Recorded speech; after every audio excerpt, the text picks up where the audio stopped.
বছরে আমাদের পরিবারের প্রত্যেকটা মানুষের জীবন অতিষ্ঠ হয়ে গেছে। আমাদের সুখী পরিবার ছিল, এই সুখী পরিবারটা নষ্ট আর বিষ হয়ে গেছে শুধুমাত্র আমার ভাবির কারণে। একমাত্র ছেলেকে বিয়ে করানোর আগে ভালো করে যাচাই বাছাই করে নেবেন, না হলে জীবন অতিষ্ঠ হয়ে যাবে।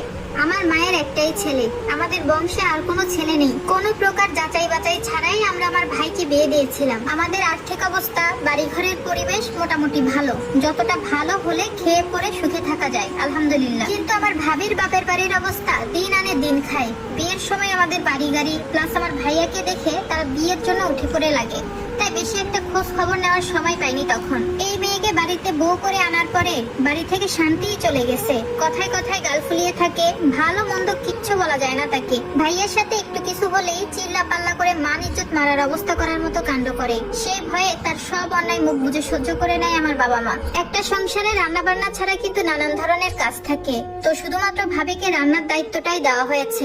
বাকি ঘর মোছা, কাপড় কাচা, বাথরুম পরিষ্কার করা, সবকিছু ক্লিন করা, সব দায়িত্ব আমি আর মা ভাগ করে নিয়েছি। প্রথম প্রথম মা আমার ভাবিকে রান্না করতেও দিত না, কিন্তু ভাইয়ার জোরাজোরিতে ভাবিকে এখন রান্না করতে দেওয়া হয়েছে।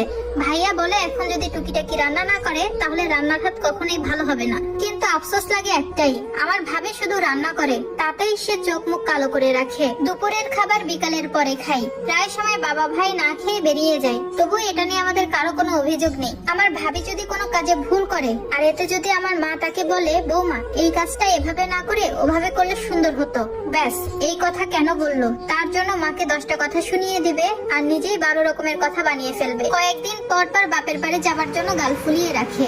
যদিও আমার মা সবসময় বলে যদি এখানে মন ভালো না থাকে কয়েকদিন বাপের বাড়ি থেকে বেরিয়ে আসুক। আমার ভাইকে সবসময় এই কথা বলে, কিন্তু আজ 5 বছরে আমার ভাবি একটা বারের জন্য হাসি খুশি মুখে তার বাপের বাড়িতে যায়নি। যতবার গিয়েছে ভাইয়ের সাথে বড় রকমের একটা ঝগড়া করে তারপর গিয়েছে। তার চলাফেরা, প্রত্যেকটা কাজকর্মে আমরা অতিষ্ঠ হয়ে পড়েছি। তাকে যতই আদর করুক না কেন সে আদর কোনোভাবেই বোঝে না।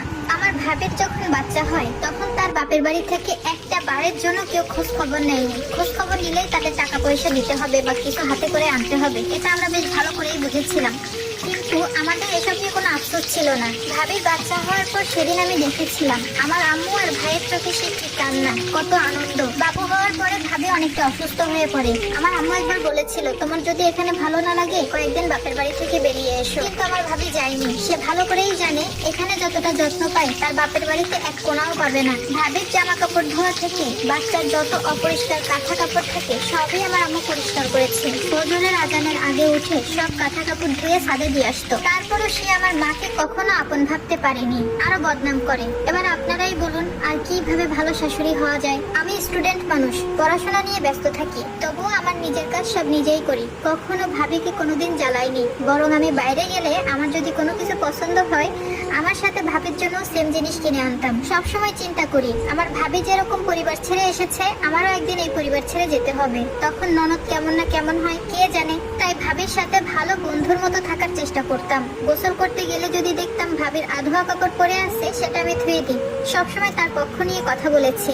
এমনকি ভাবি দোষ করলেও আমি আমার ভাইয়াকে কথা শুনিয়েছি। আর এই বিষয় নিয়ে আমার আর আমার ভাইয়ার সাথে বহুবার ঝগড়া হয়েছে। আজ পর্যন্ত আমি আমার ভাবির সাথে কখনো বেয়াদবি করিনি। আমার নিজের কোনো বোন নেই, বোনের মতোই ভাবি। এখন ভাবতে পারেন অনলাইনে এসে বড় বড় কথা বলতেছি, আসলে সব মানুষ কিন্তু এক হয় না। তারপরেও আমার ভাবি আমাকে হিংসা করে, মানুষের কাছে যে বদনাম করে যে আমি বুড়ি হয়ে যাচ্ছি। আমাকে বিয়ে দিয়ে বিদায় করে না কেন, বিদায় হলেই সে বাঁচে, এটা কোনো কথা? কার জন্য এত কিছু করি আমি? বিয়ের পরে কোনোদিনও নামাজ পড়তে দেখিনি তাকে। আমার আম্মু যদি তাকে নামাজ পড়ার কথা বলতো তাহলে সে আম্মুর সাথে তর্ক করত আর বাপের বাড়িতে আরো কিছু মশলা লাগিয়ে কথাটা জানাতো।